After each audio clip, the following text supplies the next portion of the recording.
Hello दोस्तों, कैसे हो? उम्मीद कर रहा हूँ स्वस्थ होगे, मस्त होगे और इन्जॉय कर रहे होंगे। आप लोग अपनी पढ़ाई को भरपूर इन्जॉय कर रहे होंगे और परीक्षा का समय है और बहुत तेज रिवीजन कर रहे होंगे दोस्तों।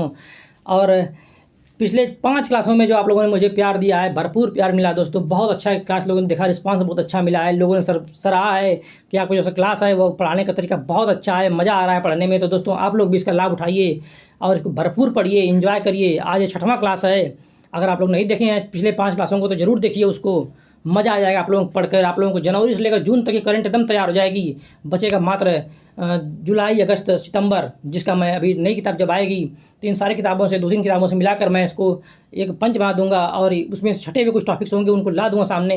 दोस्तों करंट को बाहर नहीं जाने दूंगा। बस सोचिएगा, अगर 30-35 करंट आती है तो 25 से 26 करंट ऐसी होगी जो सीधे सीधे हमारी क्लास से फंसेगी दोस्तों।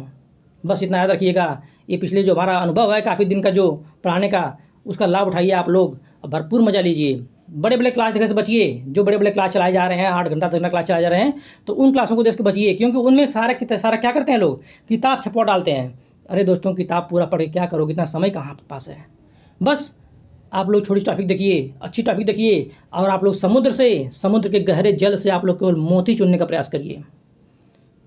बस पूरा महासागर आपके बस की बात नहीं रह गई। पूरा महासागर पढ़ने कुछ होता भी नहीं है। अभी देखिए पुलिस वाला एग्जाम, पिछले पुलिस वाला एग्जाम हो रहा था, जो बच्चे आए बेचारे रो रहे थे बच्चे। कहे सर हम लोगों ने पूरा दिन दिन क्लास देखी सर। सर 5-5 घंटे क्लास देखी, 10-10 घंटा क्लास देखी सर, कुछ समझ में नहीं आया सर, सब उड़ गया, पेपर पढ़ाया हुआ सर पता नहीं कहाँ से आ गया, समझ में नहीं आया। दोस्तों उससे बचिए। मैं बार बार कह रहा हूँ कि आप लोग केवल वही पढ़िए जो परीक्षा में आता है, जो परीक्षा में आएगा वहीं पढ़िए। आप लोग नहीं छांट पाते हैं तो मैं आप लोग साथ दे रहा हूँ। बस आप लोग देखिए इसको, बार बार देखिए इस क्लास को। और अब जो टॉपिक पढ़ाने जा रहा हूँ दोस्तों, ये टॉपिक ऐसे टॉपिक हैं, अब मैं छोटे छोटे टॉपिक को चुन के ला रहा हूँ दोस्तों। इस समुद्र से मोती के समान टॉपिक हैं और यहाँ से आप जानते हैं कि कितना महत्वपूर्ण है। यहाँ से भर भर क्वेश्चन आते हैं पूरा एग्जाम में। कोई एग्जाम ऐसा नहीं है, सारे प्रश्न लगभग यहीं से आते हैं। अगर आप 30 क्वेश्चन अगर एग्जाम में आया है तो 25 क्वेश्चन सीधे सीधे यहीं से फंस जाता है। 20 से 25 क्वेश्चन यहीं से आता है दोस्तों। इसलिए इस क्लास को मत मिस करिएगा, बिल्कुल मत मिस करिएगा और पूरी क्लास देखिएगा। मज़ा आ जाएगा आप लोगों को देखकर। और जब परीक्षा में जाएंगे, आप परीक्षा से लौट कर आएंगे तो कहेंगे सर, चेहरे पे जो मुस्कुराहट होगी ना वो एक अलग टाइप की होगी। मज़ा आ जाएगा आप लोगों को, कहेंगे सर वाह क्या मज़ा आ गया सर, अगर हम लोग न पढ़ते तो शायद हमसे मिस हो जाता। इसलिए दोस्तों टाइम बर्बाद ज़्यादा नहीं करना है। और इस टॉपिक को अब मैं जो लाने जा रहा हूँ सीरीज, इसको ज़रूर देखिएगा। एक भी सीरीज मिस मत करिएगा। अगर एक भी सीरीज मिस कर दिया तो फिर समझ लीजिए आप लोग कितने घातक होगा, आप समझ नहीं पाएंगे इस चीज़ को।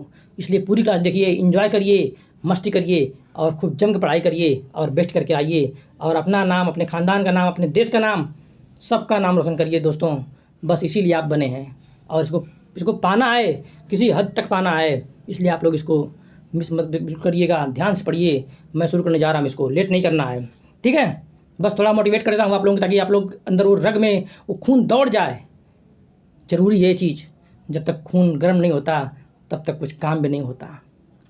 इसलिए पहले वैसा करना पड़ता है। इसलिए आप लोग इसका एंजॉय करिए, मज़ा लीजिए। और अब क्लास शुरू करने जा रहा हूँ। बहुत इंपॉर्टेंट है, जितना इंपॉर्टेंट जिसकी पढ़ाई कर दूँ उतना कम ही है दोस्तों। यहाँ से समझ लीजिए जो पढ़ाने जा रहा हूँ, तो ये मान लीजिए चलिए जो पूरी किताब थी ना, पूरी किताब का सार है। पूरी किताब का क्या है? सार। मतलब बहुत ही छठे हुए टॉपिक्स मैं लाऊंगा जो परीक्षा में एकदम 100% तैयार आने के लिए हैं। इसमें कोई भी जो प्रश्न होगा वो 5 स्टार से कम नहीं है दोस्तों। इसलिए इसको ध्यान से देखिएगा, एक भी मिस मत करिएगा, बिल्कुल एक भी क्वेश्चन मिस न करिएगा। फिर आप जाइए एग्जाम में और फिर खोज खाइएगा कहाँ से पूछता हो। उसकी कितना औकात जो पूछ देगा अलग अगर इधर उधर, पता क्या पूछ सकता हो, ठीक है? बस चलिए शुरू करते हैं। कोझिकोड भारत का पहला यूनेस्को शहर साहित्य शहर घोषित कर दिया दोस्तों। कोझिकोड जो है भारत का पहला यूनेस्को साहित्य शहर घोषित कर दिया गया है। हमने पिछली क्लास में पढ़ाया था कि कोझिकोड भारत का पहला यूनेस्को साहित्य शहर घोषित कर दिया गया दोस्तों। जिन्होंने क्लास देखी होगी उनके लिए क्लास बहुत आसान होने वाली है, और जिन्होंने नहीं देखी होगी जाकर पिछला क्लास देख लें और इसका रिविजन कर लें। उन्हें करंट का कम से कम 30 में से तो 25 कोई रोक सकता नहीं है। इस बात गारंटी मैं खुद देता हूँ, ठीक है? और एग्जाम बाद आप खुद कहेंगे कि सर जो आप कह रहे थे एकदम सत्य कह रहे थे। फालतू क्लास इधर करने से बचिए और चुनिंदा टॉपिक पढ़िए। देखिए कोझिकोड क्या है? भारत का पहला यूनेस्को साहित्य शहर घोषित कर दिया गया दोस्तों। कोझिकोड भारत का पहला यूनेस्को साहित्य शहर घोषित कर दिया गया, ठीक है? कोझिकोड क्या है? भारत का पहला यूनेस्को साहित्य शहर। इसको पढ़ा चुका हूँ, दोबारा पढ़ा रहा हूँ। बस आप लोग इसको रिवीजन करिए, मज़ा लीजिए रिवीजन का। फिर देखिए परीक्षा में कैसी दौड़ के आती है।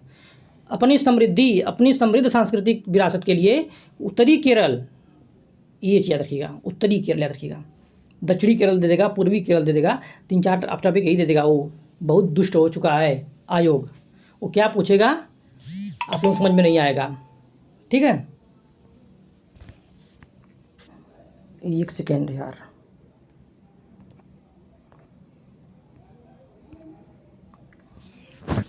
हाँ अब शुरू करते हैं। देखिए अपनी जो है कह रहा कि अपनी समृद्ध सांस्कृतिक विरासत के लिए, अपनी समृद्ध सांस्कृतिक विरासत के लिए जो प्रसिद्ध उत्तरी केरल है, उत्तरी केरल रखिएगा, कोझिकोड को 23 जून 2024 को आधिकारिक रूप से भारत का पहला क्या कर दिया गया, यूनेस्को साहित्य शहर घोषित कर दिया गया। कब घोषित किया गया, 23 जून 2024 घोषित कर दिया गया दोस्तों। अभी इसको मान्यता बहुत पहले मिल गई थी, लेकिन इसको जो आधिकारिक रूप मिल गया वह 23 जून 2024 को मिला है। ठीक है, अब भारत का पहला यूनेस्को साहित्य शहर है ये, इसको याद रखिएगा। ठीक है, देखिए अक्टूबर में कोझिकोड को कुछ ये जो शायद घोषित किया गया है उसके कुछ पॉइंट्स हैं जो अगर विकल्प में देगा तो कथन और कारण में दे सकता है, इसलिए इसको जानना बहुत ज़रूरी है। अगर केवल हेडिंग जान जाएंगे तो भी आप 90% जान जाते हैं, लेकिन अगर उसमें कथन कारण पूछ दिया तो आप पूरी तरह से गिर जाएंगे। इसलिए इनको पढ़ना बहुत ज़रूरी होता है, ताकि वो चाहे वो कथन कारण पूछे चाहे सीधे पूछे, बस बचना नहीं चाहिए।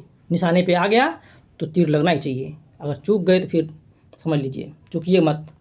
देखिए अक्टूबर 2023 में कोझिकोड को यूनेस्को क्रिएटिव सिटीज़ नेटवर्क, क्या है, अक्टूबर 2023 में जो कोझिकोड है, कोझिकोड जिला है, उसको UNESCO creative cities network UCCN की साहित्य श्रेणी में स्थान मिल गया था दोस्तों, लेकिन साहित्य शहर घोषित अब किया गया है।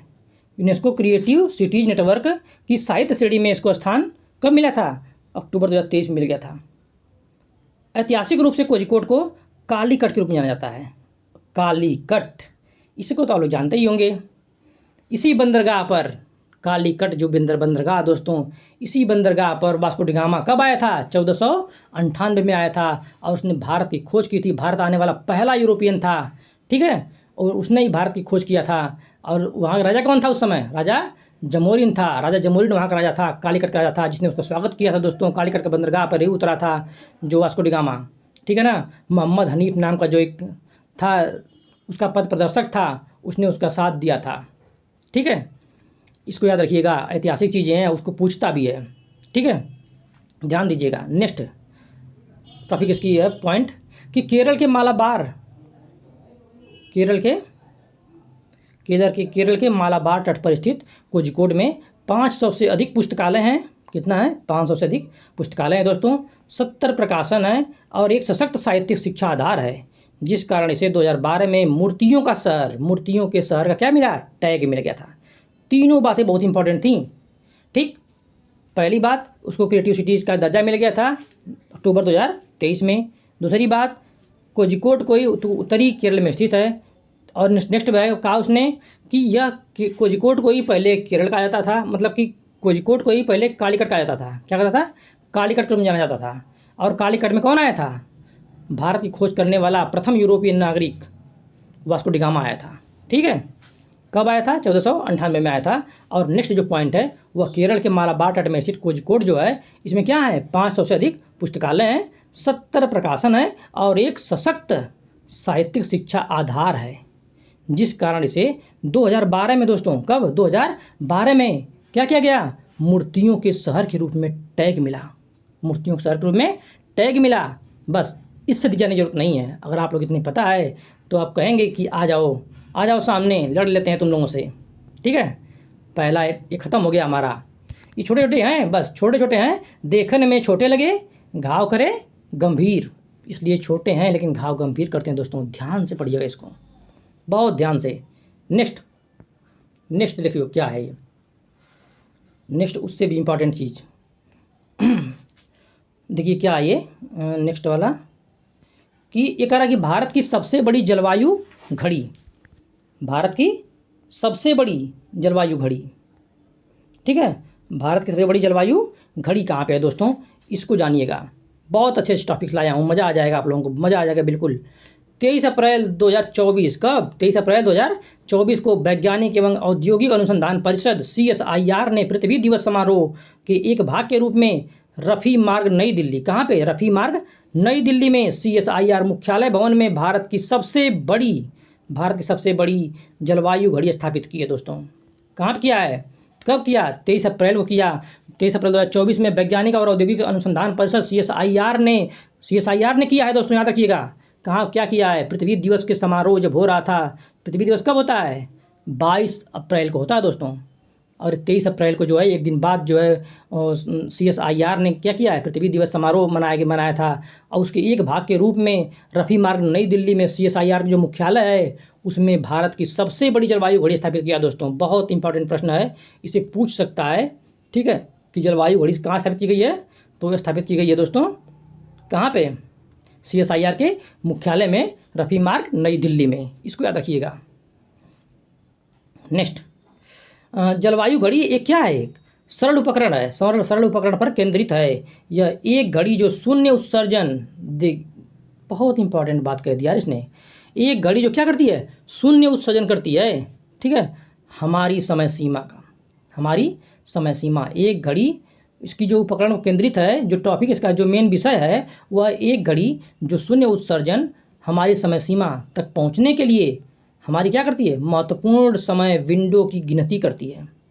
ठीक, क्या करती है, महत्वपूर्ण जो हमारा समय है, समय सीमा है उसके तक पहुंचने में क्या करती है, हमारा महत्वपूर्ण जो शून्य उत्सर्जन हो रहा है उसके तक पहुंचने में महत्वपूर्ण समय विंडो की गिनती करती है दोस्तों। ठीक है, गिनती करती है। जबकि प्रमुख समाधान मार्गों, कह रहा है कि जबकि प्रमुख समाधान मार्गों लाइफ लाइन पर हमारी प्रगति क्या करती है, ट्रैक भी करती है। मतलब शून्य उत्सर्जन करने में हमारी सहायता भी करती है, उसकी गिनती भी करती है कि हम किस तरह से आगे लाइफ में बढ़ रहे हैं, और हमारे जो समाधान हैं मार्ग में, समाधान जो समस्याएं हैं उनके समाधान के लाइफ लाइन में हमारी प्रगति को भी ट्रैक करती है कि हम क्या कर रहे हैं, कितना आगे बढ़ रहे हैं। इतना महत्वपूर्ण घड़ी है। ठीक है, और सितंबर 2020 में न्यूयॉर्क में लॉन्च के बाद क्लाइमेट क्लॉक टीमें चियापास से कजाकिस्तान तक, कहाँ से, चियापास से कजाकिस्तान तक, कोरिया से ग्लासगो तक दुनिया भर में सक्रिय हुई हैं दोस्तों। लॉन्च कहाँ हुई थी, ये लॉन्च हुई थी न्यूयॉर्क में। कब हुई थी, 2020 में लॉन्च हुई थी। इसके बाद यह विश्व के अनेक देशों में जो है क्या कर रही है, सक्रिय हो गई है। जैसे चियापास से कजाकिस्तान गई तक, कोरिया से ग्लासगो तक, ठीक है ना, यहाँ तक ये फैल चुकी है दोस्तों। और भारत में भी इसकी स्थापना कर दी गई है। ठीक है, तो इतना इंपॉर्टेंट था ये, इसको हम लोग देख लिए कि सबसे बड़ी घड़ी कहाँ लगी, जलवायु घड़ी। छोटे छोटे टॉपिक्स हैं, बस छोटे छोटे, मज़ा आ जाएगा। आप लोग बस पढ़ लीजिए, दिमाग में बिठा लीजिए। प्रश्न यहीं से आते हैं दोस्तों, प्रश्न से बाहर नहीं जाते हैं। बस हम लोग पढ़ते नहीं हैं तो लगता है कि पता नहीं कहाँ से पूछ दिया। अरे कुछ नहीं पूछा, जो पढ़े वही पूछा। ठीक है ना, बस पढ़े वहीं जो एग्ज़ाम में आए। बस याद रखिएगा, पढ़ेंगे वहीं जो एग्ज़ाम में आए। तो बस वही पढ़ना है जो परीक्षा में आता है, फालतू चीज़ नहीं पढ़नी है। बस कम पढ़ेंगे लेकिन अच्छा पढ़ेंगे,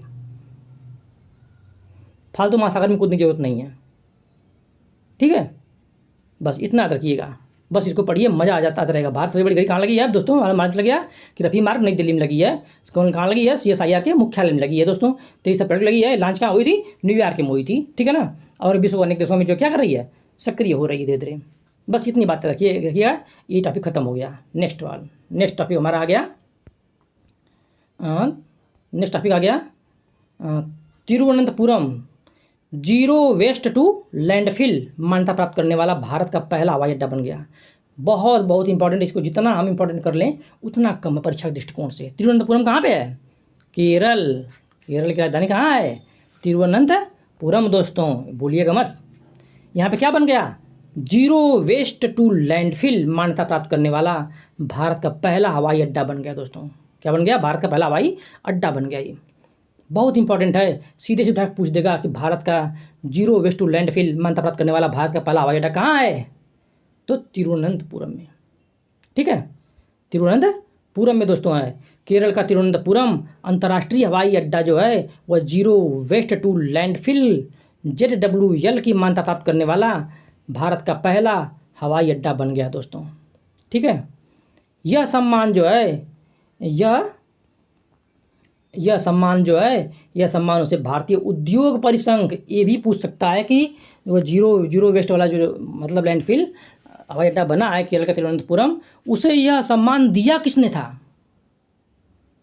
तो दोस्तों ये सम्मान दिया था उसे भारतीय उद्योग परिसंघ CII-ITC के सतत विकास उत्कृष्टता केंद्र से मिला है। कहाँ से मिला है? भारतीय उद्योग परिसंघ के सतत विकास उत्कृष्टता केंद्र से मिला है। दोस्तों जब ये प्रश्न करेगा हमसे तो प्रश्न कथन और कारण में कर देगा, कह देगा कि तिरुवनंतपुरम को जीरो वेस्ट लैंडफिल का मान्यता मिल गई दोस्तों, भारत का पहला हवाई अड्डा बन गया है।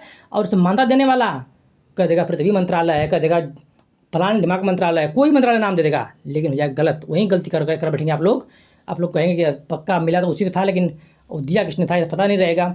लेकिन अब याद रखिएगा कौन दिया था? भारतीय उद्योग परिसंघ ने दिया है, भारतीय उद्योग परिसंघ ने दिया दोस्तों, CII-ITC ने दिया है, सतत विकास उत्कृष्टता केंद्र से मिला है। मतलब जो भारतीय उद्योग परिसंघ का सतत विकास उत्कृष्टता केंद्र है उसी ने उसको दर्जा दिया है जीरो वेस्ट टू लैंडफिल का। बस इतनी सी बात याद रखिएगा, बाकी ज़्यादा कुछ जानने की ज़रूरत नहीं है दोस्तों। इतना अगर पता है तो बाहर नहीं जाएगा प्रश्न, ठीक है। नेक्स्ट वन, कठोर मूल्यांकन के माध्यम से यह सत्यापित किया गया है कि तिरुवनंतपुरम अंतर्राष्ट्रीय हवाई अड्डा ने अनुकरणीय अपशिष्ट प्रबंधन रणनीतियों को लागू किया है दोस्तों, जिसके परिणाम स्वरूप लैंडफिल से 99.5% कचरे का प्रभावशाली उपयोग हुआ है। क्या हुआ है? कह रहा है कठोर मूल्यांकन के माध्यम से स्थापित किया गया है कि तिरुवनंतपुरम अंतर्राष्ट्रीय हवाई अड्डे ने अनुकरणीय अपशिष्ट प्रबंधन की रणनीतियों को लागू कर दिया दोस्तों, जिसके परिणाम स्वरूप लैंडफिल से 99.5% कचरे का प्रभावशाली उपयोग हुआ है। ठीक है, प्रभावशाली उपयोग किया गया है। और इसके बाद एक और इसमें जो है मेन वह जान जाइए कि ये मेन है हवाई अड्डे में क्या है, एक अपशिष्ट प्रबंधन प्रणाली भी है जो ISO 14001 है 2015, ठीक है 14,001 में इसको मानक मिल गया है दोस्तों, ISO मानक मिल गया है। भारत के मानक का पालन करती है ये, जिसका उद्देश्य क्या है? पर्यावरणीय प्रदर्शन में सुधार करना है और अपशिष्ट आधारित क्रैडल टू क्रैडल सिद्धांत को कम करना है दोस्तों। क्या करती है? हवाई अड्डे में एक अपशिष्ट प्रबंधन प्रणाली भी है जिसको ISO 14,001/2015 में मतलब किसको मानक मिल गया दोस्तों, इसके पालन करती है। इसका उद्देश्य क्या है? इसका उद्देश्य ये है कि पर्यावरण प्रदर्शन में सुधार के लिए काम करती है और अपशिष्ट आधारित क्रैडल टू क्रैडल सिद्धांत को भी कम करती है। ठीक है, क्रैडल टू क्रैडल सिद्धांत को कम करती है दोस्तों। बस इतनी बातें इसमें याद रखिएगा, इससे अधिक इसमें कुछ भी नहीं पूछेगा। बस छोटे छोटे टॉपिक्स हैं, इनको दिमाग में बैठाते जाइएगा। मैं तेज़ी से रिवीजन करा रहा हूँ, आप लोग तेज़ी से इसको दिमाग में बैठाते जाइएगा। देखता हूँ प्रश्न कहाँ से आता है, उसकी भी औकात पता चल जाएगी एग्जाम में आते आते। समझ जाएगा कि हाँ कोई है जो हमारे लिए तैयार है पकड़ने के लिए हमको। ठीक है, बस तैयार रहिएगा आप लोग, थोड़ा भी नहीं हारना है, जोश कम नहीं करना है दोस्तों। बस अगर जोश कम हुआ तो फिर तो होश खो जाएगा दोस्तों, इसलिए जोश को कम नहीं करना है। नेक्स्ट टॉपिक जो है और बहुत महत्वपूर्ण आ गया है, यह श्रीनगर को विश्व शिल्प शहर कर दिया गया। विश्व शिल्प शहर क्या आप लोग मालूम था? पहले नहीं मालूम था ना, जान जाइए, तभी इसलिए पढ़ा रहा हूँ कि श्रीनगर को विश्व शिल्प शहर का दर्जा मिल गया। ठीक, किसको मिल गया? श्रीनगर को। जम्मू कश्मीर देगा ना धड़ाम हो जाओगे वहीं बेटा, इसलिए जम्मू कश्मीर को याद मत रखिएगा। श्रीनगर जो है वह जो है इसको क्या मिल गया? विश्व शिल्प शहर का दर्जा मिल गया। आप लोग इतने समझदार हैं कि समझ लेंगे इसको। ठीक है, गलती नहीं होना चाहिए भाई। बस इतना अगर मैं कर रहा हूँ तो आप लोग ध्यान से पढ़िएगा इसको। मज़ा ना आए तो फिर कहिएगा, क्वेश्चन ना आए तो बताइएगा, आएंगे ज़रूर। मैं सारा करा दे रहा हूँ ना, जो इंपॉर्टेंट है वही करा रहा हूँ भाई, बाहर से मैं कुछ नहीं करा रहा हूँ। एकदम जो एग्जाम में आएगा, एग्जाम पॉइंट्स जो महत्वपूर्ण है मैं वही प्रश्न लाया हूँ, बाकी चीज़ मैं छांट देता हूँ, कोई मतलब नहीं है उनका। जो नहीं आएगा मत पढ़ो उसको, बकवास भरने की जरूरत नहीं, कचरे दिमाग मत भरो। एग्जाम टाइम में कचरे के चक्कर में न पढ़ो, बस पढ़ो वहीं जो एग्जाम में आने की संभावना पूरी हो या आए भी। मतलब मेहनत करो तो रिजल्ट भी पाओ, ऐसा नहीं कि बकवास कर जाओ ना पाओ, ये सब मत करो भाई। बस देखो नेक्स्ट यही है, श्रीनगर क्या मिला? विश्व शिल्प नगर का दर्जा मिल गया भाई। देखो विश्व शिल्प परिषद WCC द्वारा जून 2024 कब मिला? जून 2024 में मिला। किसने दिया? विश्व शिल्प परिषद ने दिया है। श्रीनगर को क्या दिया है? विश्व शिल्प शहर का दर्जा दे दिया गया, प्रदान कर दिया गया। ठीक है, नेक्स्ट इसका जो मेन ये कुछ टॉपिक्स हैं, पॉइंट्स हैं, इनको देख लेते हैं। यह क्या है? यह दर्जा किसके लिए मिला है? हथकरघा और हस्तशिल्प क्षेत्र में। बस इसको याद रखिएगा, की पॉइंट है सब जो घेर दे रहा हूँ वो की पॉइंट है, ध्यान दीजिएगा। यह दर्जा हथकरघा और हस्तशिल्प के क्षेत्र को बढ़ावा देगा। ठीक है, जिससे जम्मू और कश्मीर क्षेत्र में क्या होगा? पर्यटन, बुनियादी ढांचे, के विकास को लाभ मिलेगा। किसको लाभ मिलेगा? पर्यटन का फायदा होगा, पर्यटन के अलावा बुनियादी ढांचे का भी लाभ होगा। ठीक है, इतना फायदा होने वाला है। नेक्स्ट जिसकी पॉइंट्स हैं वह हैं इसके कि देखो ध्यान दीजिएगा इन चीज़ों पे। श्रीनगर, जयपुर, मलप्पुरम और मैसूर के बाद यह सम्मान प्राप्त करने वाला देश का चौथा शहर है दोस्तों, चौथा शहर। इसको याद रट लीजिएगा। सबसे पहले श्रीनगर जो है वो जयपुर, पहले किसको मिला था? जयपुर को मिला है पहले, सबसे दर्जा पहला किसको मिला है? शिल्प का, कला शिल्प का मतलब इसका जयपुर को मिला है पहला दर्जा। जयपुर नंबर 1 और मलप्पुरम नंबर 2, मैसूर नंबर 3 और चौथा किसको मिल गया? श्रीनगर को मिल गया चौथा दर्जा, श्रीनगर को। मतलब जयपुर, मलप्पुरम, मैसूर के बाद ये सम्मान प्राप्त करने वाला जो देश का चौथा शहर बन गया श्रीनगर। ठीक है, और श्रीनगर को 2021 में शिल्प के लिए यूनेस्को द्वारा क्रिएटिव सिटी के रूप में मान्यता दी गई है। सोचो श्रीनगर क्या किया? 2021 में ही मान्यता मिल चुकी है। किसके लिए? शिल्प के लिए। कौन दिया है? यूनेस्को ने दिया है। शिल्प के लिए क्रिएटिव सिटी का दर्जा किसको मिल गया?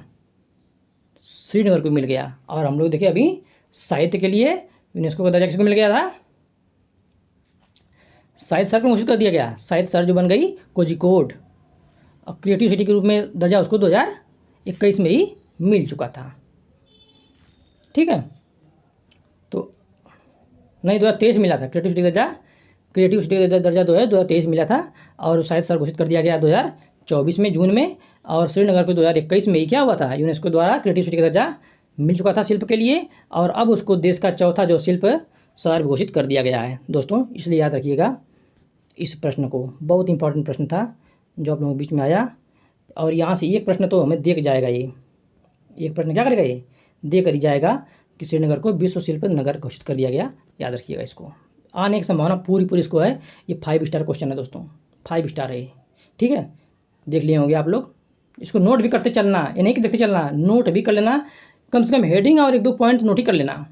ठीक है, बस। नेक्स्ट आप लोगों के बीच में जो ला रहा हूँ वह बहुत ही महत्वपूर्ण, सारे के सारे इसमें से एक भी ऐसा नहीं है जिनको अगर हम छोड़ दें तो नुकसान नहीं होगा। सब के सब नुकसान के लिए तैयार हैं, खड़े हो, सब कह रहे हैं कि मैं ही आऊँगा, मेरा नंबर पहले है।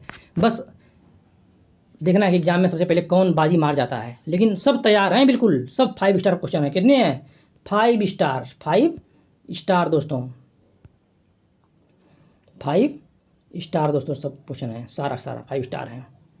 ठीक है, देखिए वनाग्नि रोकने के लिए उत्तराखंड का पिरूल लाओ पैसे कमाओ मिशन। पिरूल लाओ बहुत इंपॉर्टेंट है ये। वनाग्नि रोकने के लिए मतलब वन की आग को जो रोकने के लिए क्या लाया गया है उत्तराखंड में? पिरूल लाओ पैसे पाओ मिशन। पिरूल लाओ पैसे पाओ मिशन लाया गया है। नाम ऐसा है कि अगर सुनेंगे आप लोग तो कहेंगे दक्षिण भारत का होगा या फिर पूर्वी भारत का होगा, उधर पूर्वोत्तर का, लेकिन नहीं, कहाँ का है? उत्तराखंड का है ये। पिरूल लाओ पैसे पाओ। ठीक है, इसका मतलब क्या है? इसका मतलब ये है कि 18 मई 2024 को उत्तराखंड के मुख्यमंत्री पुष्कर सिंह धामी ने राज्य भर में वनाग्नि की स्थिति को ध्यान में रखते हुए पिरूल लाओ पैसे पाओ मिशन को शुरुआत करी दोस्तों। कब शुरुआत करी है दोस्तों? 8 मई को शुरू किया है। पिरूल लाओ पैसे पाओ मिशन उत्तराखंड में शुरू कर दिया गया है। इसको ध्यान दीजिएगा। यह मिशन क्या करता है? यह जो मिशन है, यह मिशन उत्तराखंड के रुद्रप्रयाग जिले में, किस जिले में शुरू किया गया? रुद्रप्रयाग। क्या क्या इंपॉर्टेंट है? हाँ बिल्कुल इंपॉर्टेंट है। किस जिले में शुरू किया गया? यह बहुत इंपॉर्टेंट होता है। रुद्रप्रयाग जिले में शुरू किया गया दोस्तों। मिशन के तहत पिरूल कनेक्शन सेंटर पर 50 रुपये, कितने? 50 रुपये किलो के हिसाब से पिरूल खरीदा जाएगा। गजब। ठीक है, 50 रुपये के हिसाब से क्या करेगा?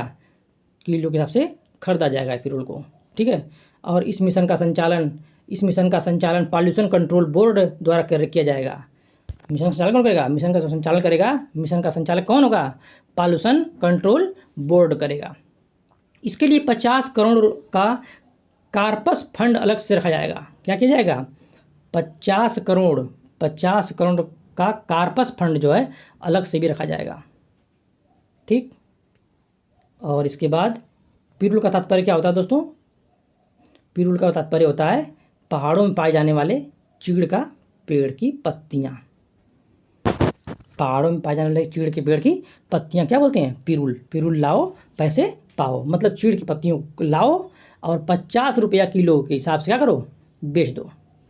पिरुल की सूखी पत्तियाँ वनों की आग के लिए सबसे बड़ा कारण होती हैं, इसलिए उनकी जो चीड़ की पत्तियाँ गिरती हैं उनको क्या करो? उठा लाओ और पैसे पाओ। बाद में उनको क्या कि जला दिया जाएगा, जिससे वन आग नहीं लगने से रुक जाएगी, बच जाएगी, वनों की आग नहीं लगेगी। ठीक है, हमारे पेड़ पौधे बचे रहेंगे दोस्तों।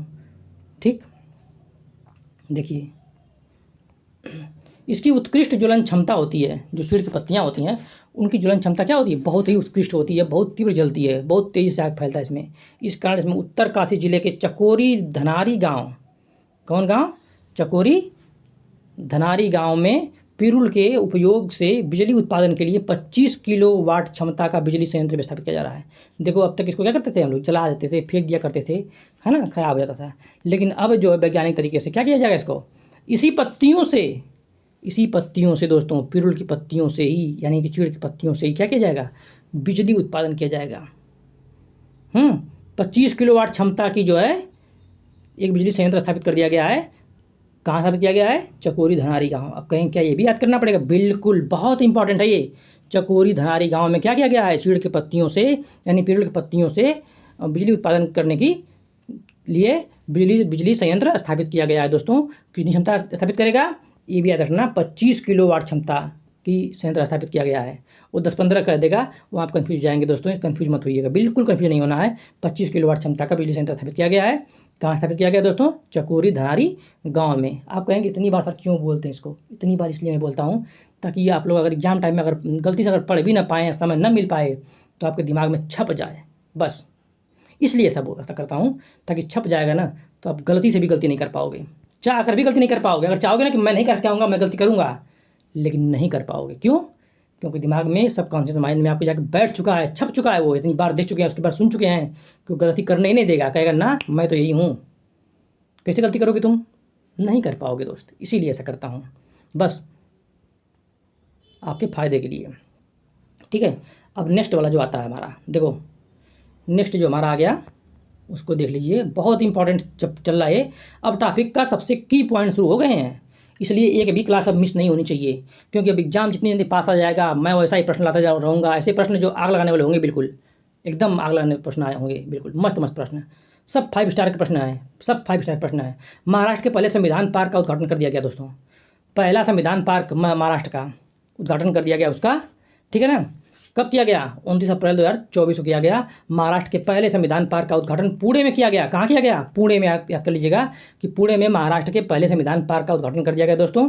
इस पार्क को भारतीय सेना और पुनीत, इस पार्क को कौन किया स्थापित? इस पार्क को भारतीय सेना और पुनीत बालन ग्रुप द्वारा किया गया स्थापित। कौन किया है? भारतीय सेना ने किया है और पुनीत बालन ग्रुप द्वारा संयुक्त रूप से किया गया है। आप कहेंगे क्या पुनीत बालन ग्रुप याद करना जरूरी है? बहुत ज़रूरी है। भारतीय सेना जितनी जरूरी है उतनी पुनीत बालन ग्रुप द्वारा जरूरी है। अरे मैं तो कहूँगा कि परीक्षा में दौड़ रहा है प्रश्न, परीक्षा में आने के लिए एकदम लालायित हो रहा है कि मैं तो आऊँगा ही आऊँगा दोस्त, हमें ना हटा के दिखाओ, इसको हटा नहीं पाओगे, आएगा। जहाँ भारतीय सेना का प्रश्न आ जाता है ना, तो लगभग समझ लीजिए कि 90% प्रश्न वही तैयार हो जाता है। अक्सर ऐसा देखा गया एग्जाम में कि भारतीय सेना ने किसमें मतलब सहयोग किया है, ऐसा प्रश्न जरूर आया है। तो बालन ग्रुप द्वारा संयुक्त रूप से घोषित किया गया है, सेना के साथ में मिलकर। और पार्क का उद्घाटन कौन किया? पार्क का उद्घाटन जो किया है वो general officer commanding in chief, park का उद्घाटन general officer commanding in chief दक्षिणी कमान लेफ्टिनेंट जनरल अजय कुमार सिंह ने किया है। किसने किया है पार्क का उद्घाटन? तो officer general officer commanding in chief दक्षिणी कमान के लेफ्टिनेंट जनरल अजय कुमार सिंह ने इसका उद्घाटन किया है। ठीक है, अजय कुमार सिंह ने इसका उद्घाटन किया दोस्तों। और यह संविधान पार्क जो क्या है, यह संविधान पार्क संविधान के संस्थापक नेताओं के लिए एक श्रद्धांजलि भी है। क्या है? संविधान जो पार्क है वह संविधान के जो संस्थापक नेता थे उनके लिए एक श्रद्धांजलि कार्य भी करता है। और यह पार्क भारतीय संविधान के मूल्यों के प्रति एकता और प्रतिबद्धता भी दिखाता है। क्या दिखाता है? बहुत इंपॉर्टेंट लाइन लिख दिया गया कि जो संविधान पार्क है वह संविधान संस्थापक नेताओं के लिए एक श्रद्धांजलि भी है, और यह पार्क भारतीय संविधान के मूल्यों के प्रति एकता और प्रतिबद्धता का प्रतीक भी है दोस्तों। ठीक है, इसको याद रखिएगा। और इस संविधान पार्क में भारतीय संसद की प्रतिकृति पर राज चिन्ह वाले 3 सिंहों की प्रतिकृति भी है। मतलब इस संविधान पार्क में जो भारतीय संसद की प्रतिकृति बनी है हैं, उस पर राज चिन्ह वाले 3 सिंहों की प्रतिकृति भी बनी है दोस्तों, जिस पर संविधान की प्रति लगाई गई है। साथ ही इस परिसर में संविधान के नागरिकों के 11 कर्तव्यों की जानकारी भी दी गई है। जो हमारे मौलिक कर्तव्य कितने होते हैं? 11। उन 11 जो हमारे कर्तव्य हैं उनको भी यहाँ उकेरा गया दोस्तों। ये पूछेगा किसमें? जो कथन और कारण होंगे। भारत महाराष्ट्र का पहला जो संविधान पार्क का कहाँ स्थापित किया गया? पुणे में स्थापित किया गया, और उसमें जो है मूल कर्तव्यों को 11 मतलब मूल कर्तव्य को उकेरा गया है। तो आप कहेंगे अरे पता नहीं उकेरा गया है कि नहीं उकेरा गया है, मतलब अगर नहीं पढ़े रहेंगे तो कन्फ्यूज होंगे। इसलिए जान जाइए कि 11 मूल कर्तव्यों को उकेरा भी गया है। ऐसे प्रश्न बनते हैं, जिसे बता रहा हूँ ध्यान सुनिए। प्रश्न पूछने का तरीका उसका यही होगा जो बता रहा हूँ, इससे अधिक नहीं सोचता हूँ वही है जो हम लोग सोच रहे हैं, और बेस्ट तरीके बता रहा हूँ, ईजी बता रहा हूँ आप लोगों को। पढ़ लीजिएगा इसको, ऐसे पढ़ेंगे ना तो कर जाएंगे आप, समझ में आएगा करंट क्या होता है। करंट कुछ नहीं होता, करंट बहुत मज़ा वाली चीज़ है, इन्जॉय कर रहे होंगे आप लोग, मुझे पता है। इतनी अच्छी जानकारी मिल रही है आप लोगों को, छोटी छोटी चीज़ें मिल रही है।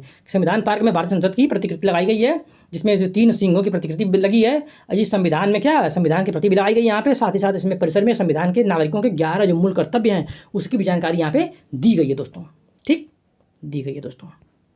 अब आता है कि दातव्य है कि भारत का जो पहला संविधान उद्यान जयपुर में बना है। देखो बहुत इंपॉर्टेंट आ गया, यही प्रश्न पूछ सकता है कि भारत का पहला संविधान उद्यान कहाँ बना हुआ है? तो जयपुर में बना है दोस्तों, राजस्थान में। भारत का पहला संविधान उद्यान कहाँ बना है? जयपुर राजस्थान में स्थापित किया गया दोस्तों। और भारतीय संविधान को 26 नवंबर 1949 को, कब? 26 नवंबर 1949 को संविधान सभा द्वारा अपनाया गया एवं 26 जनवरी 1950 को लागू किया गया। ये तो हर बार पूछता है, बहुत इंपॉर्टेंट की पॉइंट हमारे देश का है कि भारत संविधान को कब अपनाया गया है? 26 नवंबर 1949 को। अक्सर एग्जामों में पूछ देता है इस डेट को, डेट बहुत इंपॉर्टेंट है। भारत का पहला संविधान उद्यान कहाँ बना? जयपुर राजस्थान में। महाराष्ट्र का संविधान पार्क कहाँ बना है? पुणे में बना है भाई। उसमें 11 मूल कर्तव्यों की जानकारी भी दी गई है। और भारतीय संविधान जो है वह 26 नवंबर 1949 को संविधान सभा द्वारा अपनाया गया था दोस्तों। और इसे लागू कब किया गया था? लागू किया गया था 26 जनवरी 1950 को लागू कर दिया गया था। ठीक है, इतनी बातें अगर आप लोग जान रहे हैं तो गलती नहीं करेंगे आप लोग। ठीक, इतनी टॉपिक आप लोग कंप्लीट हो गए। ठीक है, अब आता है स्वच्छ सर्वेक्षण। स्वच्छ सर्वेक्षण को भी देख लेते हैं तेज़ी से, इसको भी देख लेते हैं, नहीं तो ये कहेगा कि हमें छोड़ रहे हो। ठीक है, इसको भी देख लेते हैं दोस्तों। देखिए स्वच्छ सर्वेक्षण क्या है, बहुत इंपॉर्टेंट होता है। और यहाँ से तो एक प्रश्न तो यहाँ से फिक्स होता है, एक प्रश्न कभी कभी 2-2 प्रश्न पूछता है, यहाँ से 2-2 प्रश्न पूछता है। एक प्रश्न या 2 प्रश्न यहाँ से आता ही आता है, इसलिए इसको तो एकदम टू द पॉइंट पढ़िएगा आप लोग, लाइन टू लाइन पढ़िएगा इसको, बार बार पढ़िएगा इसको, नहीं तो 1 या 2 प्रश्न आएगा और आप लोगों को क्या करेगा? रिझा कर चला जाएगा। गलती मत करिएगा, रट लीजिएगा इसको, क्योंकि यहाँ से प्रश्न आता ही आता है, कोई रोक नहीं सकता। पेपर आउट होता है यहाँ से, एकदम बिल्कुल पेपर आउट होता है। हर बार देखा गया परीक्षाओं में, जब से शुरू हुआ ये तब से 1 या 2 प्रश्न इसमें आता ही आता है, हर बार आता है। ठीक है, ध्यान दीजिएगा इसको। स्वच्छ सर्वेक्षण 2023 रिपोर्ट। राष्ट्रपति जो द्रौपदी मुर्मू हैं, इन्हें कब जारी किया? 11 जनवरी 2024 को। लेटेस्ट है ये, इसलिए पूछ भी सकता है, लेटेस्ट है इसलिए पूछेगा भी इसको। ठीक है, लेटेस्ट है इसलिए इसको पूछेगा भी, इसलिए ज़्यादा ध्यान देने की जरूरत है। तो द्रौपदी मुर्मू ने क्या किया है? राष्ट्रपति हमारे द्रौपदी मुर्मू जो हैं, मुर्मू जी ने 11 जनवरी 2024 को स्वच्छ सर्वेक्षण 2023 रिपोर्ट को जारी किया। कब किया? 11 जनवरी 2024 को जारी किया है। और वर्ष 2023 के लिए इस रिपोर्ट में 4477 यानी 4477 शहरों को मूल्यांकन किया गया है। ये तो नहीं पूछता, लेकिन ये किसके लिए रिपोर्ट है? स्वच्छ सर्वेक्षण 2023 के लिए है, 24 में जारी होती है, मतलब 1 साल पुरानी रिपोर्ट जारी होती है हर बार। इस बार लेटेस्ट है ये, इसको पुरानी मत समझिएगा, यही एग्जाम में पूछेगा, इससे बाहर कुछ भी नहीं आने वाला है। ठीक है, स्वच्छ सर्वेक्षण 2023 रिपोर्ट कब जारी की गई है? 11 जनवरी 2024 जारी की गई है। 11 जनवरी 2024 जारी की गई है। 24 में कौन जारी किया है? हमारे देश की राष्ट्रपति जो है द्रौपदी मुर्मू जी ने जारी किया है। ठीक है, और इसमें कितने शहर शामिल किए गए दोस्तों? इसमें शहर शामिल हैं वो 4477 यानी 4477 शहरों को मूल्यांकन किया गया। इसमें है 4477 शहरों में से 61 छावनियाँ हैं। क्या हैं? 4477 जो हमारे शहर हैं उसमें क्या है 61 छावनी है, इतने शहरों में 61 छावनी है, 88 गंगा किनारे बसे शहर शामिल इसमें किए गए हैं। ठीक है, और स्वच्छ ये नहीं पूछेगा, बस इतनी याद रखिएगा 61 छावनी है, 88 गंगा किनारे बसे शहर हैं। स्वच्छ सर्वेक्षण 2023 में 1 लाख से अधिक, ये इंपॉर्टेंट है, बहुत इंपॉर्टेंट है, एक एक पॉइंट इसका जो है करोड़ों का है। आप अगर एक पॉइंट याद कर लिए आप करोड़ों रुपए कमा लिए 1 सेकंड में। ठीक है, तो ऐसा है। स्वच्छ सर्वेक्षण जो है 2023 में 1 लाख से अधिक जनसंख्या श्रेणी में मध्य प्रदेश का इंदौर दोस्तों, इंदौर को याद रखिएगा कि स्वच्छ सर्वेक्षण 2023 में 1 लाख से अधिक जनसंख्या श्रेणी में मध्य प्रदेश का जो इंदौर है वह लगातार कितनी बार, 7वीं बार। ये टेक्निकल प्रश्न आ गया, टेक्निकल आ गया। अगर कथन कारण में दे देगा तो लिखा कि 1 लाख की श्रेणी में, अधिक श्रेणी में जनसंख्या में मध्य प्रदेश का इंदौर शहर टॉप पर है, और ये लगातार 8वीं बार जो है क्या किया है, स्वच्छ सर्वेक्षण में घोषित किया गया है। या लगातार 6वीं बार कर देगा, 8वीं बार कर देगा, बस गच्चा खा जाएंगे वहीं पे। तो न 8वां है न 6वां है दोस्तों। कौन सा नंबर का है, 7वीं बार। कितनी बार, 7वीं बार एग्जाम में बैठा लीजिएगा, दिमाग में बैठा लीजिएगा पूरी तरह से, 7वीं बार ही है, 8वीं नहीं है न 6वीं है, यहीं पे फंसाएगा वो। ठीक है, इंदौर तो लोग जाने जाएंगे, लेकिन इंदौर के बाद वह जो है कहाँ फंसाएगा हमको, 7वीं बार, ये टेक्निकल पॉइंट में फंसा देगा दोस्तों। अगर मैं कर रहा हूँ ना तो इसका पोस्टमार्टम भी कर रहा हूँ, ये पूछेगा क्या हमसे, प्रश्न तो है ही, पॉइंट भी हैं, लेकिन ये पॉइंट में हमसे क्या पूछ सकता है हम उसको हाईलाइट कर रहे हैं, आप लोग उसको ध्यान दीजिएगा। प्रश्न ऐसे ही पढ़ा जाता है, न कि पूरी किताब रट दिया पढ़ दिया, ऐसे नहीं पढ़ी जाती किताब को पढ़ा जाता है छोटे भागों में तोड़ कर, पॉइंट को पढ़ा जाता है छोटे भागों में तोड़ कर, और उसमें भी जो की पॉइंट होते हैं ना उनको पढ़ा जाता है, वही पूछता है बार बार। हमने देखा है कई बार एग्जामों में कि ऐसे ही पूछा बिल्कुल प्रश्न है, और आते हुए प्रश्न क्या हो गए हैं, गलत, क्योंकि हम लोगों ने पढ़ा तो बहुत कुछ, इंदौर रट लिया, लेकिन वो कितनी बार आया ये नहीं रटा, बस गलती कर बैठे। ठीक है, देखिए और क्या करा है, 7वीं बार जो है स्वच्छ घोषित किया गया है। इस वर्ष इंदौर के साथ सूरत भी इसमें स्थान पर है। कौन है, इंदौर के साथ इस बार कौन आ गया, सूरत भी आ गया है। इंदौर और सूरत दोनों टॉप हैं, याद रखना। अगर इंदौर न देकर अगर सूरत दे देगा ना तो आप लोग भ्रमित मत होइएगा। इंदौर और सूरत जो दोनों जो क्या है नंबर 1 पर हैं, एक ही पोडियम पर दोनों खड़े हैं, इंदौर और सूरत, इसलिए दोनों जो है स्वच्छ शहर में 1 लाख के मतलब जनसंख्या के शहरों में टॉप पर हैं इंदौर और सूरत। ठीक है, अब तो यहाँ पे गलती होने की संभावना 0 हो गई होगी हमको लगता है, और उसमें जो है इंदौर 7वीं बार हुआ है, सूरत को 7वीं बार मत मार दीजिएगा। ठीक है, 7वीं बार कौन आया है, स्वच्छ शहर इंदौर आया है, न कि सूरत। ऐसा मत दिमाग में बैठा लीजिएगा कि इंदौर सूरत दोनों हैं तो दोनों आए होंगे 7वीं बार, ना ना ना भैया, दोनों ना आए हैं, इंदौर आया है, बस इंदौर के लिए बात थी, सूरत के लिए नहीं थी। ठीक है, ओके, बाकी समझदारी है आप लोगों में, समझेंगे। देखिए अब जो पढ़ाने जा रहा हूँ इसको ध्यान से रट लीजिएगा। नंबर 1 पे कौन है रैंक पर, इंदौर है। स्कोर कितना है, 9348। ये स्कोर पूछता नहीं है, बस थोड़ा सा आइडिया लगा लो, बस ज़्यादा कुछ नहीं पूछेगा। ठीक है, इंदौर अगर स्कोर अगर याद है तो आप एक बार आइडिया लगा लेंगे कौन सा नंबर पे होगा, लेकिन इतना इंपॉर्टेंट इंदौर मतलब स्कोर नहीं है, न कोई रट पाता एग्जाम टाइम में। भाई साहब से बता रहा हूँ, आप इतना रट के जाओगे एग्जाम टाइम में, तुम्हारा दिमाग इतनी क्वेश्चनों से भरा होता है ना कि ये सब चीज़ याद नहीं होती हैं। ठीक है, बस वहीं पढ़ो, ईजी चीज़ पढ़ो, जो ईजी वाले एग्जाम में आ जाए तो गलती ना हो, बस इतना ध्यान रखिएगा आप लोग। ठीक है, मस्त को बता रहा हूँ, जिस तरह से पढ़ाया जाता है वही बता रहा हूँ, और आप लोग इसको पढ़ेंगे मज़ा आ जाएगा आप लोगों को। बस याद रखिएगा नंबर 1 पे कौन है, नंबर 1 पे इंदौर दोस्तों है, नंबर 2 पे कौन है, सूरत है, नंबर 2 पे सूरत। अभी बताया ना कि नंबर 1 पे इंदौर, नंबर 2 पे सूरत, ये दोनों साथ साथ हैं। ठीक, दोनों एक ही में हैं। ठीक, नंबर 3 पे कौन है, नंबर 3 पे है नवी मुंबई। नंबर 4 पे कौन दोस्तों, विशाखापत्तनम है, नंबर 4 पे विशाखापत्तनम। ये 4 तो याद ही कर लीजिएगा, क्योंकि अगर पूछेगा कि इनमें से कौन नहीं है टॉप 4 में, टॉप 5 में पूछता कभी कभी, ठीक है ना, तो आप लोग बता पाएँ। टॉप 5 पूछेगा तो ये पूछ देगा। देखिए याद कर लीजिए, टॉप 5 याद ही कर लीजिएगा, क्योंकि ये पूछेगा कि इन टॉप 5 में कौन शहर शामिल नहीं है। तो ये तभी बता पाएंगे आप लोग जब कम से कम टॉप 5 का नाम आप लोग को पता होगा, तभी बता पाएंगे ना। टॉप 5 पता नहीं होगा, अगर ये भी कन्फ्यूजन होगा तो कोई नया सर डाल देगा तो आप लोगों को लगेगा कि पता नहीं शायद यही तो नहीं था, टॉप 5 में गलती हो जाएगी। इसलिए टॉप 5 में जानने के लिए ज़रूरी है कि उनका नाम जरूर जान जाओ। तो नंबर 1 पे कौन है?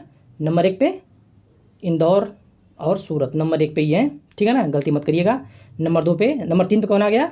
देखिए 2 की जगह एक ही है, ये मत कहिए कि नंबर 1 इंदौर नंबर 2 सूरत, ना ना ना, नंबर 2 है ही नहीं, नंबर 2 गायब हो गया। क्यों? क्योंकि दोनों नंबर 1 पर शिफ्ट हो गए, इंदौर और सूरत नंबर 1 पर शिफ्ट हो गए और नंबर 2 पे कोई नहीं है, नंबर 2 वैकेंट है। फिर नंबर 3 पे कौन आ गया? नवी मुंबई नंबर 3 पे आ गई।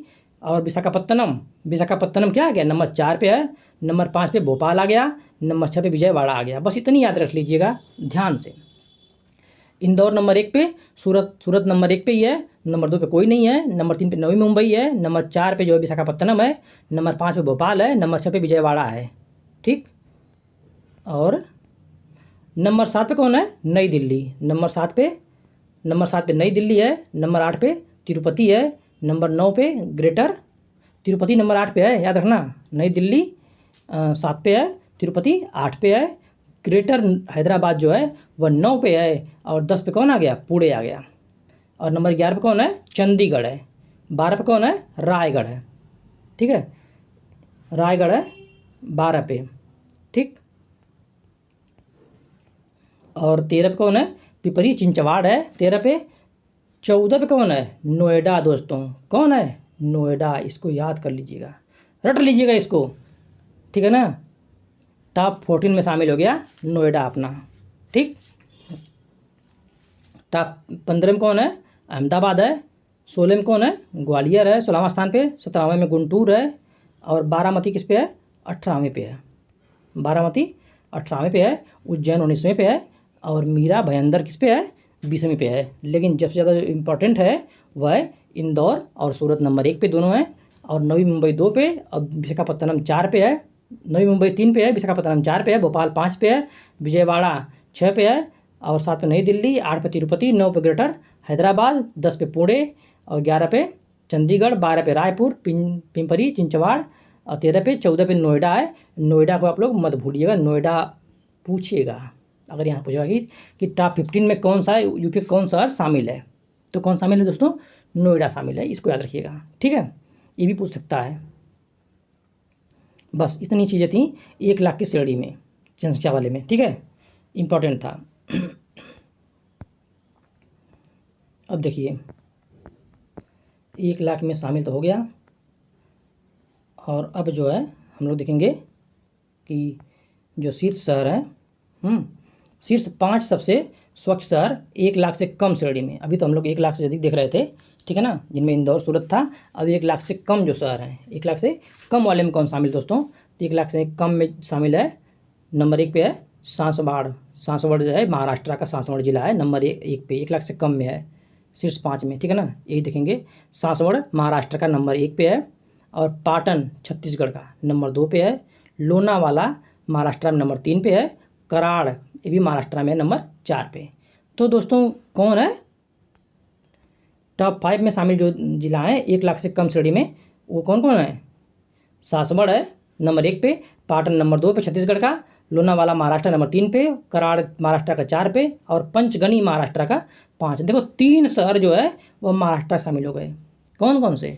सासवड़, लोनावाला, और नहीं, सासवड़ हो गए, सासवड़ है, लोनावाला है, और कराड़ भी है, हमारा 4 शहर शामिल हो गए। 4, एक केवल छत्तीसगढ़ आ गया बीच में, बाकी 4 के 4 महाराष्ट्र के ही आ गए। सासवड़ भी, लोनावाला भी, कराड़ भी, और पंचगनी भी, 4 महाराष्ट्र शहर शामिल हैं दोस्तों, याद रखिएगा। ये पूछ देगा, ये भी प्रश्न में पूछ देगा कि 1 लाख से कम श्रेणी में महाराष्ट्र कितने शहर शामिल टॉप 5 में, तो 1 2 3 4 दे देगा, तो 4 शहर शामिल हैं, ठीक है। एक पाटन याद कर लीजिएगा, छत्तीसगढ़ का है इसमें, बस इतना याद रखिएगा, ठीक, तो काम हो जाएगा हम लोगों का। देखिए अब शीर्ष 10 सबसे स्वच्छ छावनी कौन कौन से हैं? शीर्ष 10 सबसे स्वच्छ छावनी बोर्ड कौन कौन से दोस्तों, ये याद रखिएगा। शीर्ष 10 क्या है? छावनी कौन कौन सी हैं, तो याद रखिएगा। छावनी में नंबर 1 पे कौन है? महू कैंट है, ये पूछा था पिछली बार, महू कैंट है, कई एग्जाम में पूछ चुका है इसको, है छावनी। टॉप छावनी कौन सी है स्वच्छ में? महू कैंट है। और महू कहाँ पे है? जो महू है अरे अम्बेडकर जी जन्म जन्म कहाँ हुआ था? मऊ में हुआ था क्या? मध्य प्रदेश में। देखिए, तो मऊ कैंट है शीर्ष 10 सबसे स्वच्छ छावनी जो बोर्ड है, उसमें नंबर 1 पे मऊ कैंट है, याद रखिएगा, नाम रखिएगा क्या। नंबर 2 पे कौन से है? देवलाली है। नंबर 2 पे देवलाली है। नंबर 3 पे अहमदाबाद है। टॉप 3 याद रखिएगा कि मऊ कैंट नंबर 1 पे, नंबर 2 पे देवलाली कैंट, नंबर 3 पे अहमदाबाद कैंट, ठीक है ना। और नंबर 4 पे कौन है? सिकंदराबाद है। नंबर 4 पे सिकंदराबाद कैंट, नंबर 5 पे अहमदनगर कैंट, नंबर 6 पे किरकी कैंट, और नंबर 7 पे दिल्ली कैंट है 7 पे, और नंबर 8 पे आगरा कैंट है, याद रखिएगा। अपना आगरा कैंट आ गया यूपी का। पूछेगा कि यूपी का आगरा कैंट किस नंबर पर है, तो नंबर 8 पे है। ये पूछेगा कि टॉप 10 जो कैंट हैं उसमें यूपी कितनी कितनी कैंट शामिल है, तो 1 कैंट शामिल है आगरा। कौन सा? आगरा कैंट शामिल है दोस्तों, और 8वें नंबर पर है। ये भी याद रखिएगा, इंपॉर्टेंट हो जाता है जब यूपी की चीज़ें हैं और यूपी की बात आती है तो ये इंपॉर्टेंट हो ही जाता है, ठीक है। बस इसे याद रखिएगा। औरंगाबाद कैंट, फिर अमृतसर कैंट 10वें पे है, ठीक। ओके, नेक्स्ट 10 सबसे स्वच्छ गंगा शहर। यहाँ से प्रश्न तो आते आते हैं और यूपी का फेवरेट भी है। देखो 10 सबसे स्वच्छ गंगा शहर, ठीक है ना। नंबर 1 पे कौन है? वाराणसी। अपना वाराणसी है उत्तर प्रदेश का, नंबर 1 पे वाराणसी, इंपॉर्टेंट है, याद रखिएगा वाराणसी, ऐसे भी कौन भूलेगा।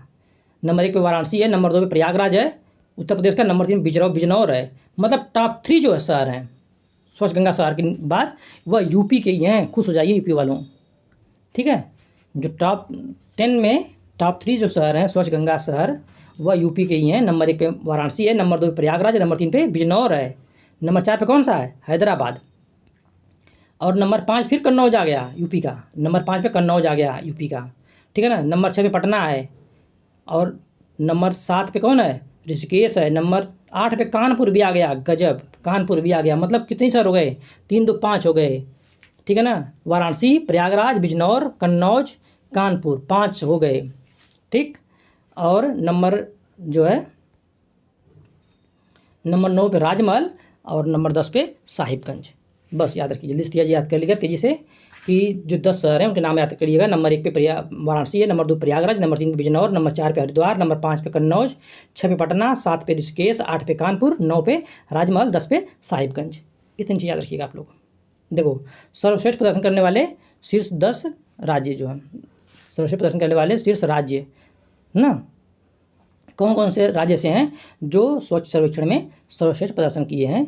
तो नंबर 1 अगर प्रदर्शन राज्य पूछेगा दोस्तों, तो नंबर 1 कौन आएगा? महाराष्ट्र ने सबसे अच्छा किया है। अभी देखिए आप लोग ना, लगातार 4-5 टॉप 5 में से उसी में था, 1 लाख से कम जनसंख्या वाले में, ठीक है ना। टॉप जो शीर्ष प्रदर्शन करने वाले राज्य हैं, शीर्ष प्रदर्शन करने वाले राज्य में नंबर 1 पे महाराष्ट्र है दोस्तों, ठीक है। नंबर 1 पे महाराष्ट्र है, और नंबर 2 पे कौन सा है? मध्य प्रदेश है। महाराष्ट्र और मध्य प्रदेश, यहाँ पे कन्फ्यूजन नहीं होना दोस्तों, बिल्कुल कन्फ्यूजन नहीं लेना यहाँ पे है, ठीक है ना। तो नंबर 1 पे महाराष्ट्र है, टॉप मतलब कि काम करने वाला स्वच्छता पे नंबर 1 पे महाराष्ट्र है, नंबर 2 पे मध्य प्रदेश है, नंबर 3 पे छत्तीसगढ़, नंबर 4 पे उड़ीसा, नंबर 5 पे तेलंगाना, नंबर 6 पे आंध्र प्रदेश, नंबर 7 पे पंजाब, नंबर 8 पे है गुजरात, और हमारा उत्तर प्रदेश किस पे है? 9वें पे है दोस्तों, 9वें नंबर। मतलब टॉप 10 में शामिल है उत्तर प्रदेश। बस इतना याद रखिएगा कि टॉप 10 में उत्तर प्रदेश शामिल है कि नहीं है, तो है। किस नंबर पर है? 9वां नंबर पर है। नंबर 1 पे याद रखिएगा, नंबर 2 पे याद रखिएगा, जो इंपॉर्टेंट होता है बहुत ज़्यादा, ठीक है। तो नंबर 1 पे कौन सा है? नंबर 1 पे था आपका महाराष्ट्र, नंबर 2 पे मध्य प्रदेश, नंबर 3 पे छत्तीसगढ़, नंबर 4 पे उड़ीसा था, नंबर 5 पे तेलंगाना, नंबर 6 पे आंध्र प्रदेश। ये कहेगा कि नंबर मतलब टॉप 5 में कौन शामिल नहीं है, बस टॉप 5 शामिल याद कर लीजिएगा, महाराष्ट्र, मध्य प्रदेश, छत्तीसगढ़, उड़ीसा, तेलंगाना। 6वां याद करिएगा आंध्र प्रदेश। बस इतना याद होगा तो आप आराम से कर जाएंगे। कौन नहीं है तो बता देंगे कि भाई तुम्हें हमें पता है, जो उनकी जो है वो हम जानते हैं पाँचों, महाराष्ट्र, मध्य प्रदेश, छत्तीसगढ़, उड़ीसा, तेलंगाना। तो फिर कौन नहीं है, तो बहुत आसान बात है ना, जान जाएंगे इसको हम लोग, ठीक है। बस इतना याद रखिएगा। और यूपी 9वां स्थान पर है, ठीक। अब ख़त्म ही होने वाला है ना। अब जो है ख़त्म होने वाला है, बहुत ही नज़दीक पहुंच गए हम लोग। अब बहुत बहुत इंपॉर्टेंट टॉपिक पढ़ रहे हैं, इसमें ये कभी ऐसा नहीं है जो छोड़ दें हम लोग। छोड़ देंगे तो बस जहाँ छोड़े कि बस गए काम से, छोड़ नहीं सकते। बस देखिएगा, अब निम्न प्रदर्शन करने वाले 5 राज्य, मतलब कि जो सबसे कम प्रदर्शन किए हैं, इनको जान जाइएगा। अभी तो हम लोग टॉप पढ़ रहे, टॉप कौन किया, टॉप कौन किया, टॉप कौन किया, अब लेकिन अब निम्न कौन किया ये भी जान जाओ। देखो 27वां नंबर पर कौन सा है, अरुणाचल प्रदेश। 26वें में कौन सा है, मिजोरम। 25वें में कौन सा है, राजस्थान। सबसे कम कौन किया है प्रदर्शन भाई, अरुणाचल प्रदेश ने किया है। स्वच्छता पे सबसे कम काम किया है अरुणाचल प्रदेश में, फिर मिजोरम ने किया है, फिर राजस्थान ने किया है दोस्तों। फिर इसके बाद कौन किया है, नागालैंड किया है, फिर त्रिपुरा। सबसे कम करने वाला कौन सा है, अरुणाचल प्रदेश, मिजोरम, राजस्थान, नागालैंड, त्रिपुरा। सबसे कम करने वाला है अरुणाचल प्रदेश। इसके कुछ मतलब पॉइंट्स हैं, इनको भी जान लेते हैं हम लोग। सबसे स्वच्छ जो है सबसे स्वच्छ राज्य पुरस्कार जो किसको मिला है, महाराष्ट्र को मिला है। अभी हम पढ़ते हम लोग आए हैं, महाराष्ट्र को सबसे टॉप का स्वच्छ शहर स्वच्छ राज्य का पुरस्कार मिला है। यहाँ पे 89.24% घर घर कचरा मतलब कि संग्रहण और 67.76% स्रोत पृथक्करण से है, ठीक है ना। कचरा जो संग्रहण कितना हुआ 89.24 और जो है स्रोत पृथक्करण से कितना है 67.76 है। स्वच्छता कर्मचारियों के लिए सर्वोत्तम सुरक्षा मानकों वाले शहर में चंडीगढ़ को सफाई के मामले में, ठीक है ना, किसमें, सफाई के मामले में चंडीगढ़ को मित्र सुरक्षित शहर घोषित किया गया है। ये भी याद रखिएगा, बहुत इंपॉर्टेंट है। इंपॉर्टेंट ये है कि स्वच्छता कर्मचारियों के लिए सर्वोत्तम सुरक्षा मानकों वाले शहर में देखा जाए तो चंडीगढ़ को जो सफाई मित्र सुरक्षित शहर घोषित किया गया है। पुरस्कार इसको जो मिला है, चंडीगढ़ को क्या मिला है, सफाई मित्र सुरक्षित शहर का पुरस्कार मिला दोस्तों, ठीक है। और वाराणसी को सबसे स्वच्छ गंगा शहर का सम्मान कचरा मुक्त शहरों की स्टार रेटिंग प्रोटोकॉल के तहत नोएडा उत्तर प्रदेश को 5 स्टार शहर घोषित किया गया है। देखिए क्या कह रहा है, सुरक्षा मतलब कि सफाई मित्र सुरक्षित शहर कौन था, चंडीगढ़ था। अब जो वाराणसी है, वाराणसी को कह रहा है कि सबसे स्वच्छ गंगा शहर का सम्मान मिला है, ठीक है, कचरा मुक्त शहरों में। और स्टार रेटिंग की बात की जाए प्रोटोकॉल में तो नोएडा जो यूपी का है इसको 5 स्टार शहर के रूप में घोषित किया गया है। पूछेगा यूपी का 5 स्टार शहर कौन सा है, तो नोएडा है। सबसे स्वच्छ गंगा शहर कौन सा है, वाराणसी है। बस ऐसे याद करना है, इससे अधिक कुछ नहीं याद करना है। यही करेंट है भैया, इसी को अगर याद कर लोगे तो बस काम चल जाएगा। इतना मस्त पढ़ा रहा हूँ, अगर इतना मस्त एंजॉय नहीं कर पा रहे होगे तो क्या कर सकते हो भाई, करो इसको, करो। ये हर प्रश्न हर लाइन अपने आप में कह रही है कि बस मेरा ही नंबर है, मुझे ही पढ़ लो, ठीक है, इसलिए पढ़ लो उसको। देखिए स्वच्छ सर्वेक्षण, जो स्वच्छ सर्वेक्षण है, स्वच्छ सर्वेक्षण 2024 के तहत सबसे मतलब स्वच्छ भारत मिशन का कह रहा है गीत। स्वच्छ सर्वेक्षण 2024 के लिए स्वच्छ भारत मिशन के गीत का विमोचन कौन किया था दोस्तों, ये भी इंपॉर्टेंट है। ये गीत कौन सी थी, नया संकल्प है, नया प्रकल्प है। स्वच्छ सर्वेक्षण 2024 के लिए स्वच्छ भारत मिशन की जो गीत थी उसका विमोचन किया है किसने, कैलाश खेर ने, ठीक है ना। गीत का नाम क्या है, जो शीर्षक है वो है नया संकल्प है, नया प्रकल्प है। नया संकल्प है, नया प्रकल्प है। इसे आवाज़ किसने दिया, कैलाश खेर ने दिया है। कौन दिया है, कैलाश खेर ने इसकी आवाज़ दिया दोस्तों। स्वच्छ सर्वेक्षण 2024 के लिए जो गीत है उसका मिशन गीत है उसका नाम है नया संकल्प है, नया प्रकल्प है। आवाज़ देने वाले कौन है, कैलाश खेर है। इस प्रकार स्वच्छता सर्वेक्षण हम लोग क्या करिए, स्वच्छता सर्वेक्षण को हम लोग पूरी तरह से ख़त्म कर दिए, पढ़ लिए, ठीक है ना। इससे बाहर प्रश्न नहीं आएगा स्वच्छता में। अगर 2 प्रश्न आएंगे, चाहे 1 प्रश्न आए चाहे 2 प्रश्न आए, लेकिन आप लोगों को यहाँ से मिलेंगे। बस पूरी पॉइंट में बताया मैंने, मस्त बताया बिल्कुल। आप लोग पढ़ेंगे, जितनी टॉपिक इसमें पढ़ाया सारी की सारी टॉपिक अपने आप में महत्वपूर्ण है दोस्तों। और ये चीज़ और जान जाओ, बाय हेडिंग थोड़ा जान जाते हैं कि भारत का जो है पहला एक्सरे पोलरीमीटर उपग्रह सफलतापूर्वक लॉन्च कर दिया गया। भारत का पहला एक्सरे पोलरीमीटर उपग्रह सफलतापूर्वक लॉन्च किया गया था। ये बहुत इंपॉर्टेंट ये भी है दोस्तों, इसको जान जाइए थोड़ा सा इसके बारे में कि भारत का पहला एक्सरे पोलरीमीटर उपग्रह सफलतापूर्वक लॉन्च कर दिया गया है, हैं। और यह कब किया गया दोस्तों, भारतीय अंतरिक्ष अनुसंधान संगठन इसरो ने 1 जनवरी किया था, नया साल के दिन किया था, इसलिए इंपॉर्टेंट हो गया ये। भारत का पहला जो है मतलब पोलरीमीटर उपग्रह एक्सपोसेट जो है, एक्सपोसेट को लॉन्च किया गया था। कब किया गया था दोस्तों, 1 जनवरी 2024 को, जब सभी लोग विश्व के लोग जो क्या पूरा भारत विश्व के लोग जो भूले हुए थे, नया साल मनाने में नाच गाना कर रहे थे, उसी समय हमारे भारतीय मतलब कि भारतीय अंतरिक्ष अनुसंधान संगठन इसरो ने एक बड़ा इतिहास रच दिया। और वह इतिहास था कि उसने 1 जनवरी 2024 को ही अपना पहला एक्सरे पोलरीमीटर उपग्रह एक्सपोसेट को सफलतापूर्वक लॉन्च कर दिया, ठीक है ना।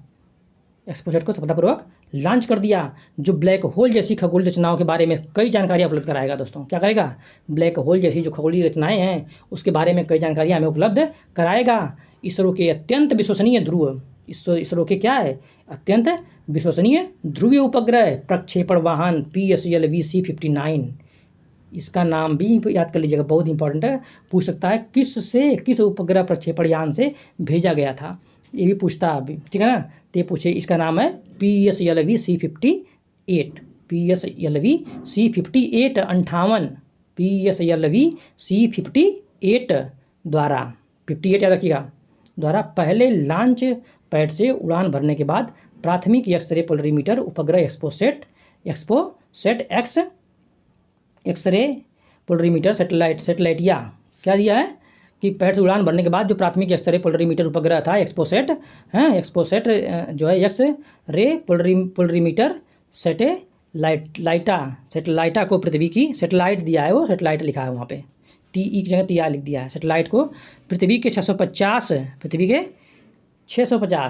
PSLV-C59 द्वारा, अरे C59 क्यों आ रहा बार बार, गलत, सॉरी इसके लिए, PSLV-C58 द्वारा पहले लॉन्च पैड से उड़ान भरने के बाद प्राथमिक एक्सरे पोलरीमीटर उपग्रह एक्सपोसेट जो है वह क्या किया, एक्सपोसेट एक्सरे पोलरीमीटर सेटेलाइट को पृथ्वी की 650 किमी की निचली कक्षा में स्थापित किया गया दोस्तों। तब कहाँ किया गया, पृथ्वी के 650 जो किलोमीटर की निचली कक्षा है वहाँ का स्थापित कर दिया गया इसको। और एक्सरे जो पोलरीमीटर है सेटेलाइट का उद्देश्य क्या है, मेन उद्देश्य यही है, इसको याद रखिएगा, ये उद्देश्य इंपॉर्टेंट हो गया। इसका उद्देश्य क्या है, अंतरिक्ष में तीव्र एक्सरे स्रोतों के ध्रुवीकरण की जांच करेगा। ये क्या करेगा, तीव्र एक्सरे स्रोतों के ध्रुवीकरण की जांच करेगा दोस्तों। इसलिए हमने बहुत महत्वपूर्ण टॉपिक लाए थे और उसको मस्त मैंने कराया। इसको बार बार आप 2 बार देखिएगा, इसकी हर छोटी छोटी जो टॉपिक पॉइंट हैं वो बहुत ही इंपॉर्टेंट हैं। और क्लास अगर अच्छी लगी, आप लोगों को मज़ा आ गया हो, सच में लगा हो कि हाँ आज अपने क्लास जो पढ़ाई है वो गजब क्लास है, अच्छी क्लास थी और जो जानकारियाँ मिली हैं वो बहुत अच्छी थी, तो आप लोगों से एक ही रिक्वेस्ट है दोस्तों कि आप लोग चैनल को सब्सक्राइब कर दीजिएगा, लाइक कर दीजिएगा और शेयर कर दीजिएगा। अगर आप लोग इतना करते हैं तो ये आप लोग मेरी एक सहायता करते हैं, अपने एक ऐसे लोगों की सहायता करते हैं जो हम साथ मिल चलते हैं, अपने टीचर की, अपने दोस्त की, जो भी मानिएगा आप लोग। बस आप लोगों को मैं सहायता करने के लिए आया हूँ, हेल्प कर रहा हूँ। बस आप लोग अगर सब्सक्राइब करेंगे चैनल को और शेयर करेंगे, लाइक करेंगे तो मेरा मनोबल बढ़ेगा दोस्तों। इसमें आप लोगों को टाइम बर्बाद नहीं होता ज़्यादा, नहीं कोई पैसा खर्च होता है, ये सब फ्री है। क्योंकि यही हमारे लिए क्या है, बहुत ही अच्छा है, यही हमारे लिए एक उत्साह के लिए है। क्योंकि मैं आप लोगों को उत्साह दे रहा हूँ तो बस बदले में इतनी सी मेरे लिए कर दीजिएगा। और वहीं तुम मुझे खून दो मैं तुम्हें आज़ादी दूंगा, तो यहाँ खून नहीं मांग रहे हैं दोस्तों, ऐसा कुछ भी नहीं है। ये तो हमारे सुभाष चंद्र बोस जी कर सकते थे ऐसी बातें और उनकी बात लोग सुन सकते थे, है ना। हम लोग तो उनके लिए उनके पैरों की धूल के बराबर भी नहीं हैं, ठीक। वो लोग जो थे वो एक महाशक्ति थी, वो चली गई धरती से, ठीक है। बस हम लोग ये कर सकते हैं दोस्तों कि चैनल को सब्सक्राइब कर दीजिए, लाइक कर दीजिए और शेयर कर दीजिए और पढ़ाई को एंजॉय करते रहिए। और चूँकि हमारे जो उत्साह बढ़ेगा तो हम लोग आप लोगों के मस्त टॉपिक और लाता रहूँगा। और आने वाले सारी करंट्स को मैं ऐसे करा दूँगा ना, बस आप लोग खाली देख जाइए, एक भी करंट बाहर नहीं जाएगा दोस्तों, एक भी करंट नहीं जाएगा बाहर। अगर 30 करंट आता है, 30 आता है, 35 आता है तो देखिएगा, अगर 30 आएगा ना तो 25 बिल्कुल दौड़ते हुए चले आएगा सामने, कहेगा भैया मैं ही तो पढ़ा था, तूने मुझे भूल गए क्या, मुझे वो तुम्हें याद दिलाएगा कि तुम भूल गए मुझे, अरे तुमने तो मुझे पढ़ा था, मैं ही तो हूँ वो, पहचानो मुझे। और मेरा आंसर यही है, बस यही करो, आप लोग वैसा ही करोगे, ठीक है। ऐसा विश्वास आप लोगों में आ जाएगा अभी जब तक परीक्षाएँ आएंगी। और ये सभी परीक्षाओं के लिए इंपॉर्टेंट है, PCS के लिए इंपॉर्टेंट विशेष रूप से है, आरओ के लिए इंपॉर्टेंट विशेष रूप से है, साथ साथ ये सुपरटेट जो परीक्षा आने वाली है उसके लिए इंपॉर्टेंट है, और अन्य जो पुलिस परीक्षा और वनडे जो एग्ज़ाम है हमारे यहाँ उनके लिए भी इंपॉर्टेंट है। ये करंट सबके लिए होता है दोस्तों, करंट किसी एक एग्ज़ाम के लिए नहीं होता। हाँ, विशेष रूप से जो ये करंट है वह उस PCS के लिए बढ़ाई भले जा रहा है, लेकिन यह है सभी के लिए इंपॉर्टेंट। इसलिए सभी जो है इसके लोग क्या करें, अच्छा से पढ़ें, अच्छा से करें और हमारा सपोर्ट करें, ठीक है। जय हिंद। अब क्लास को यहीं पर रोकते हैं, आप लोगों से हैं विदाई लेते हैं आप लोगों से, ठीक है। क्लास की विदाई लेते हैं।